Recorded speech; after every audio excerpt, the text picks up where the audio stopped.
So we're having a conversation this morning. Yeah, we are having a conversation.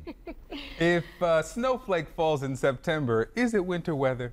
It is what we would think would be winter weather. This is all coming down to semantics because Victor's saying it's snow. It's not winter because it's still September. Is it a winter weather advisory? Because 7 states are under those right now. As much as 5 feet of snow may be blanketing parts of the Rockies by Monday. This may confuse you even more, Victor, because the Weather Service defines anything that happens after July 1st counts as the next winter season. How? Again, it's July. I know. Winter starts December 21st, officially, right? Technically, yes. But apparently, as we've learned this weekend, the snow can happen at any time. And we've been talking a lot of snow, record snow for some areas. In fact, Spokane, Washington set their all-time snowiest month of September ever yesterday from the snow that fell, albeit it wasn't as much as some of these other areas are seeing. But again, look at some of this current snow depth.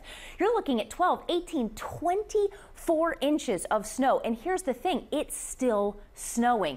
This is an image taken just around Glacier National Park in Montana. Look at that, just about 18 inches of snow, and that was from yesterday. We have 7 states under some type of winter weather alert for this weekend because it's going to continue through the rest of the day today. Here's a look at that. Now you've got rain on the front end. That's going to be impacting a lot of areas in the plains, may even have some severe storms out of it.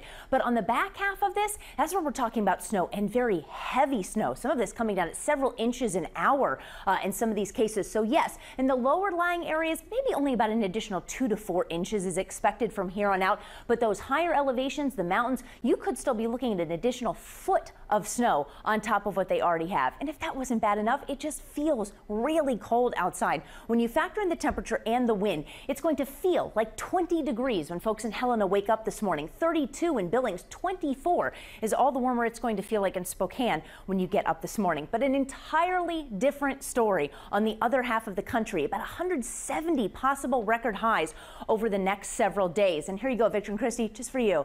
Atlanta's forecast. The average this time of year is 78. Look at this, 95 on Thursday. You okay? I want the average. I'm meteorologist Allison Chinchar. Here's an update on Hurricane Lorenzo, now back down to a Category 4 storm. Lorenzo was briefly upgraded to a Category 5 storm late Saturday evening, but it has weakened some as it continues its trek off to the north at about 10 miles per hour. The good news is there really is not expected to be any impact to land in the short term. Now, once we get towards the middle of the week, we may end up getting some very heavy rain across portions of the Azores, and then it continues its trek off to the north and east, potentially impacting the United Kingdom once we get to the very end of the upcoming week.